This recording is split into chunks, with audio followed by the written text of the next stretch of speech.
우리 아까 제대로 인사 못했던 우리 옆에 성도분들과 인사하고 시작하겠습니다.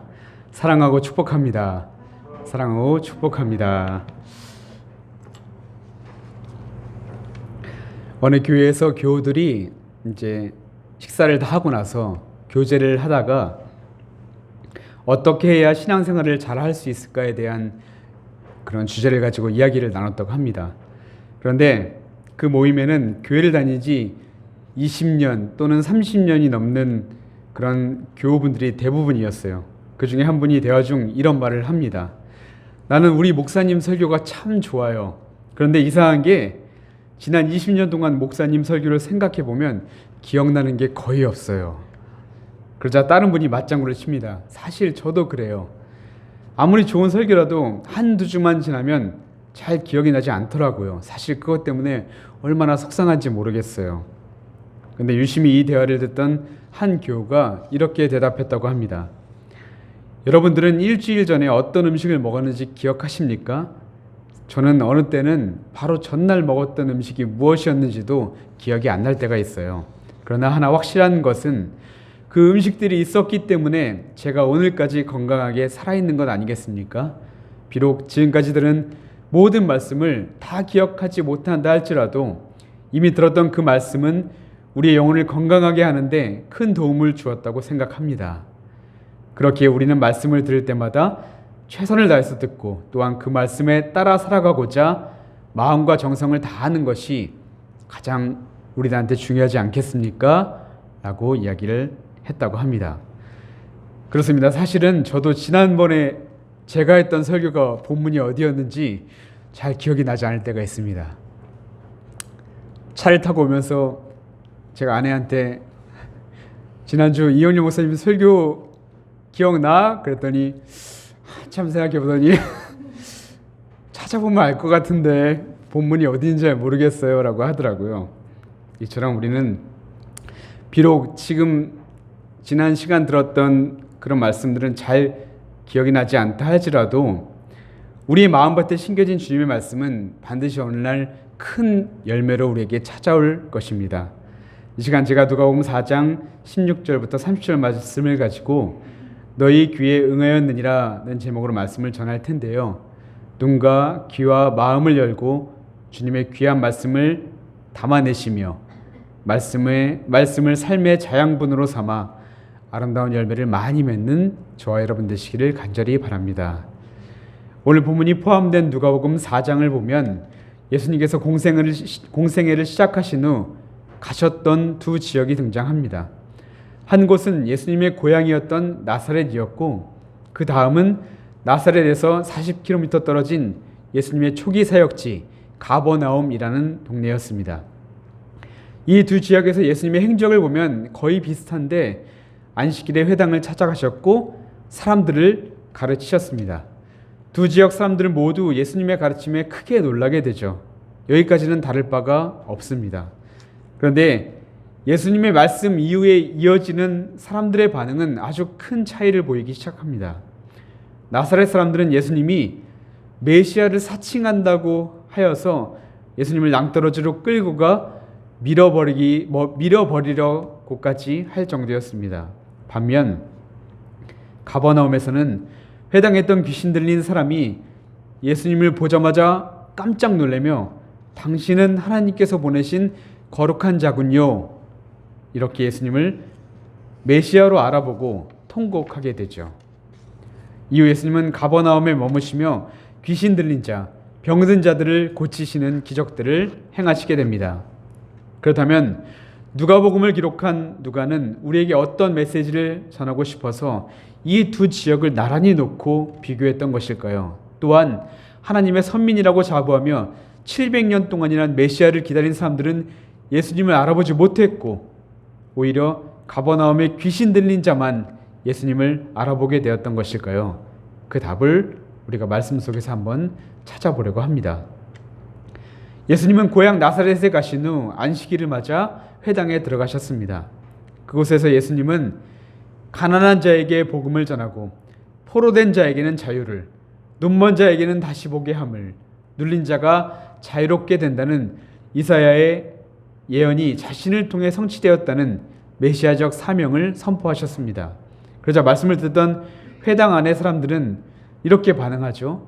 22절을 보면 그들이 다 그를 증언하고 그 입으로 나오는 바 은혜로운 말을 놀랍게 여겨. 여기서 그를 증언하다라는 말을 원어로 보면 주님의 말씀에 경탄했다라는 말입니다. 예수님의 은혜로운 말씀에 사람들이 몹시 놀라며 감탄했다는 것이죠. 그러나 그것도 잠시 사람들의 태도가 일순간 싸늘하게 바뀌어버리는 순간이 찾아와요. 단 한 사람의 목소리, 이 사람이 요셉의 아들이 아니냐, 이 한마디 때문이었습니다. 평행 본문인 마가복음 6장 3절을 보면 이 부분이 더욱더 자세하게 기록되어 있는데 제가 읽어드리면 이 사람이 마리아의 아들 목수가 아니냐, 야고보와 요셉과 유다와 시몬의 형제가 아니냐, 그 너희들이 우리와 함께 여기 있지 아니하냐. 여기서 사람들이 예수님을 마리아의 아들 목수라고 표현한 것은 유대인의 관습에서는 아버지가 돌아가셨어도 아버지의 이름을 따서 누구의 아들, 누구누구의 아들이라고 불러야만 했습니다. 그런데 예수님을 마리아의 아들이라고 불렀다는 것은 예수님을 혼인관계가 아닌 그저 남녀 사이에서 출생한 사생아로 비유했던 것이었습니다. 예수님의 직업과 형제들을 들먹이는 것도 같은 맥락이었어요. 너는 하찮은 목수 일을 하던 사람이 아니냐. 우리가 너를 알고 너의 가족을 알고 있는데 이제 와서 갑자기 예언자 노릇을 하는 것이냐. 한마디로 못 봐주겠다는 것이었습니다. 그렇습니다. 이들은 지금 선입견에 눈이 가려워져 있었던 것이죠. 자기가 세워놓은 세상적인 기준에 예수님을 올려놓고 자신의 기준과 잣대로 예수님을 판단했던 것이었습니다. 결국 그들은 예수님을 그저 별 볼 일 없는 존재로 여겼고 더불어 예수님의 말씀을 아예 거부할 수밖에 없었다는 것이죠. 그리고 이어지는 23절에서 예수님의 말씀을 보면 이들의 마음을 우리가 조금 더 깊이 들여다볼 수가 있는데 제가 읽어드리면 예수께서 그들에게 이르시되 너희가 반드시 의사야 너 자신을 고치라 하는 속담을 인용하여 내게 말하기를 우리가 들은 바 가버나움에서 행한 일을 내 고향 여기서도 행하라 하리라. 유대인의 속담 중에 의사야 너 자신을 고치라 라는 속담이 있는데 이것은 자기 병도 못 고치는 의사가 어찌 남을 고치겠느냐 라는 의미예요. 더 쉽게 말하면 예수 양반 너나 잘하세요 라는 의미랑 똑같은 의미였습니다. 그런데 여러분 이들의 행동은 어찌 보면 당연한 것이었습니다. 당시 유대인들은 메시아가 오면 갑자기 가난한 자가 부자가 되고 로마의 압제하에 풀려나고 자기들을 얽매고 있는 세상적인 모든 고통들이 다 싹 사라질 것이라고 믿고 있었습니다. 영적인 의미에서의 자유가 아니라 세상적인 자유, 곧 자신들의 형편과 사정이 조금 더 나아질 것이다. 이것을 기대하고 있었던 것이죠. 그런데 스스로 메시아라고 하던 저 예수 청년의 꼴을 보아하니 자기들과는 별반 다르지 않아 보이는 것이었습니다. 저 예수도 여전히 눌린 자 같고 지금 자기들과 똑같이 로마에 포로되어 있으며 가난한 목수의 아들, 그냥 그 모습 그대로 보이더라는 것입니다. 그 모습이 마치 의사가 자기 병도 못 고치면서 남을 고치는 것과도 같아. 네가 메시아라고? 우리 앞에서 기적이라도 보여줘봐. 그러면 믿어줄게. 라며 예수님을 비아냥거렸던 것이죠. 그런데 여러분, 여기서 성경이 우리에게 주는 메시지가 있습니다. 나사렛 사람들의 모습을 통해 우리의 모습을 한번 돌아보라는 것이에요. 우리도 삶 속에서 놀라운 기적이 일어나면 그제서야 하나님을 믿고 말씀에 잘 순종할 수 있다고 생각합니다. 하나님 나에게 먼저 이것 해주시면 내가 더 큰 믿음이 생길 것 같아요. 하나님 이 문제만 해결해 주신다면 나는 하나님 당신을 잘 따르고 순종할게요. 그런데 여러분 이것은 아주 큰 착각이죠. 기적과 표적은 믿음의 결과일 뿐이지 그것이 결코 신앙의 과정이 될 수 없기 때문입니다. 오늘 본문은 우리가 무엇을 기도해야 하고 우리가 무엇을 구해야 하는지를 분명하게 말씀해 줍니다. 너희의 삶에서 가장 중요한 것은 너희의 형편과 사정이 나아지는 것이 아니라 하나님의 말씀이 진정 하나님의 말씀으로 들려지는 귀와 하나님의 구원 사역을 볼 수 있는 눈과 믿음으로 하나님의 말씀에 온전히 순종하는 삶, 성경은 이것이 가장 큰 기적이며 이것이 우리에게 가장 필요한 것임을 기억하는 저와 여러분들이 되기를 간절히 바랍니다. 다시 말씀을 보면 25절, 26절에서 예수님은 구약의 두 가지 사건을 들어 이를 다시금 상기시켜 주십니다. 먼저는 열왕기상 17장의 사렙다 과부의 이야기였어요. 북이스라엘의 아합 왕과 이세벨 여왕이 바알신을 숭배하여 이스라엘이 죄악에 빠져 있을 때 노하신 하나님께서는 3년 6개월 동안 이스라엘에 비를 내리지 않으셨습니다. 가뭄으로 인해 먹을 것이 없어서 사람들은 큰 고통을 당하게 되죠. 그런데 이때 하나님께서 당시 선지자였던 엘리야를 사렙다에 가서 머물라고 명령하시는데 엘리야는 사렙다의 성문 앞에서 한 과부를 만나게 됩니다. 그녀는 땔감으로 쓸 나무를 줍고 있었는데 그 땔감을 짚혀서 마지막 남은 그 한 끼의 밥을 만들어 먹고 아이와 함께 죽기로 결심한 과부였습니다.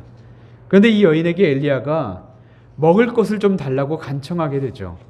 그런데 한번 생각해 보십시오.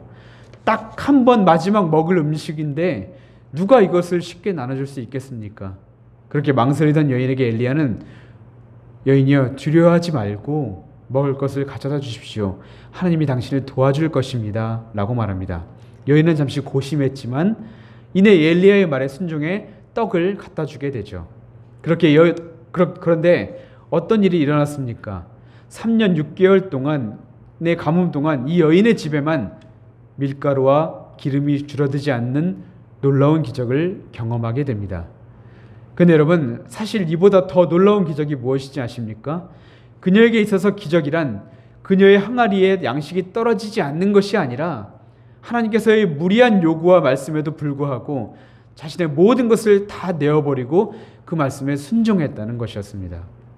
자신의 생각과 관점을 깨뜨리고 오직 말씀에 순종한 것, 이것이 기적이었으며 하나님은 이 여인의 순종을 놀라운 기적으로 바꿔주셨던 것이었습니다. 이어서 말씀하신 열왕기하 5장에 등장하는 나아만의 이야기도 마찬가지입니다.